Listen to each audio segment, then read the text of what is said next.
خۆشەویستان جارێکی تر سلااوتان لێبێ بەردەوامین لەگەڵتان تیپی مۆسیقای سلێمانی کە یەکێکە لە تیپە دیرینەکانی شاری سلێمانی ئەمڕۆ تەمەنی دەبێتە 56 ساڵ واتە ئەمڕۆ مۆمی تەمەنی 56 ساڵ لە تێکۆشان و خەبات و پاراستنی هونەری ڕەسەنی کوردی دادەگیرسێنێت بێگومان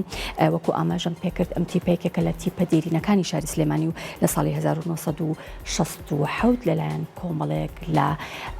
با بڵێین مۆزیکیەکان یاخۆت هونەرمەندانی دەنگخۆش و هونەرمەندانی موزیسیانی ئەو سەردەمە دامەزراوە و لە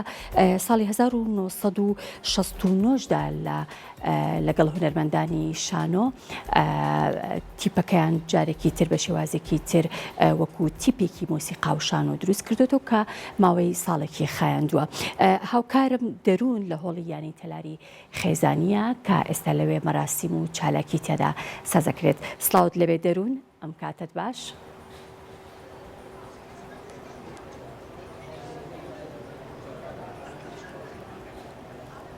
بەڵێ ئەلو بەڵێ کوردستان سلااو لە تۆ سلااو لە تاوی بینەرانی کورسات مەگازین بێت ئێمە ئێستا لە نێو یاد و شەواهەنگێکی زۆر تایبەتین کە بە یادی 56 ساڵی دامەزران یەکێک لە تیپە هەرە جوان و تایبەتەکانی نێو دینەی گۆرانی موزیکی کوردی کە تیپی مۆسیقای سلێمانیە بێگومان 23/5 واتە ئەمڕۆ پێێنێتە 56 ساڵی دامەزرانیەوە. دیارە لە درێژەی دامەزرانی ئەم تیپۆ تاوەکو ئێستا دەیان هونەرمەند و موزیسیانی بەتواناتوانیوانە کە چەندین مەرهەمی زۆر ناوەزە پێشکەش بە گۆرانی موزیکی کوردی بکەن وەکوە بینن کە لە ئێستاە شەواهەنگێکی تایبەت بە کۆکردنەوەی جارێکتر هونەرمەندان و بۆ بۆنەوە سازەکەن ئەشمەلای زۆر بەڕێز عادل محەممەد کە بەڕێزیان سەرۆکی تیپی مۆسیقای سلێمانی و کۆمەڵێک پرسیاری ئاراستاکەم کە عادل سلااو لێبم کاتە سلااو لە ئێوەش سپاس بۆ تۆ. ئەم ساڵ یادکردنەوەکە جیاوازترا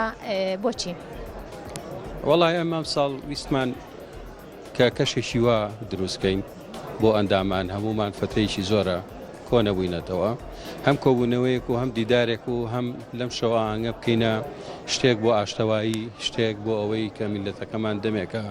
بە قەیران و ناخۆشی بڵین بەرۆکی گرتوین.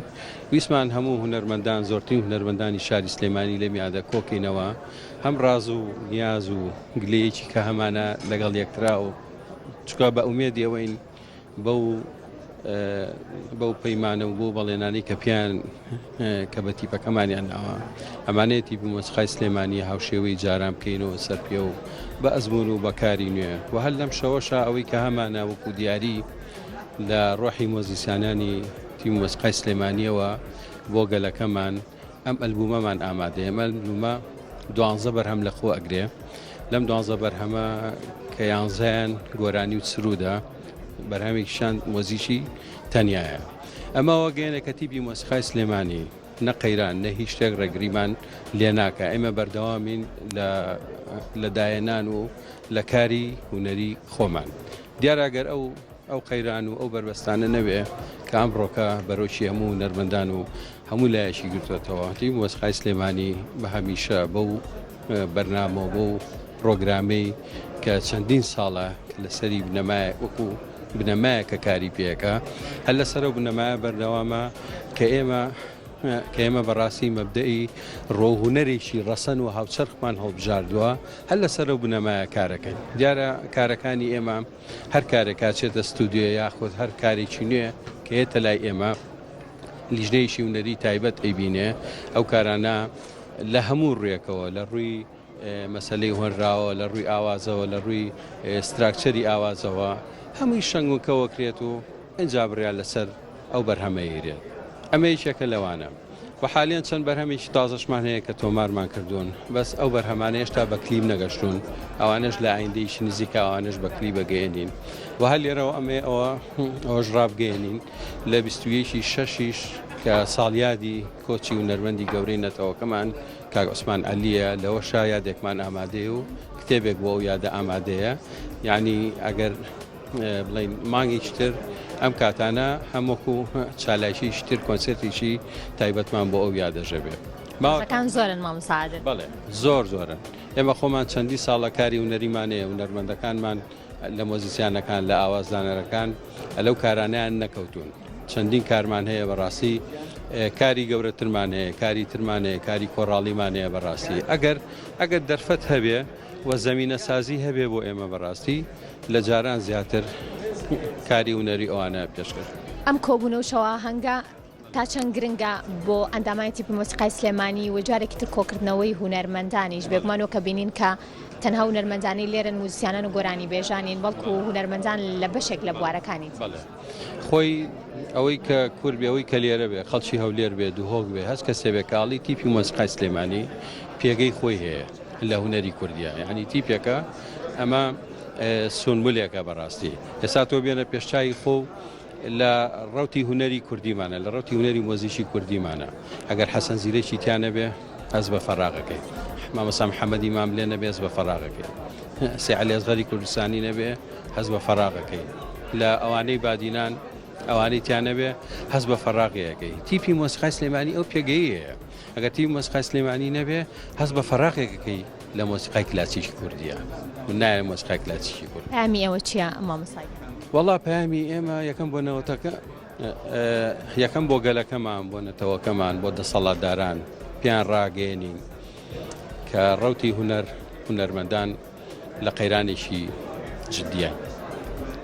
ئەگەر فریام قەیرانە نەکەون حاڵەتێکی ترسناکە بۆ ئایندەی کلتور و ڕۆشنبیری و هونەری میلەتەکەمان. هونەر مۆزیک بە دەوڵەتداریەکرێت هیوادارین دەوڵەتەکەمان لەو ئاستایە بێ هونەر و مۆزیکی کوردی بگەێنێتە ئاستێک کە دڵی هەموو هونەرمەندان ڕازی کات و وە جارێکی تر جۆش و خڕۆش بکەینەوە جۆش و خڕۆشی کوردەواری ڕەسەنایەتی بکەینەوە بە بەرگی هونەرەکەمانە و واز لەو هونەرە بێبەهایە بێنین کە ئەمڕۆکە لە گۆڕەپانی هونەریمانە کە جۆرێ لە جۆرەکان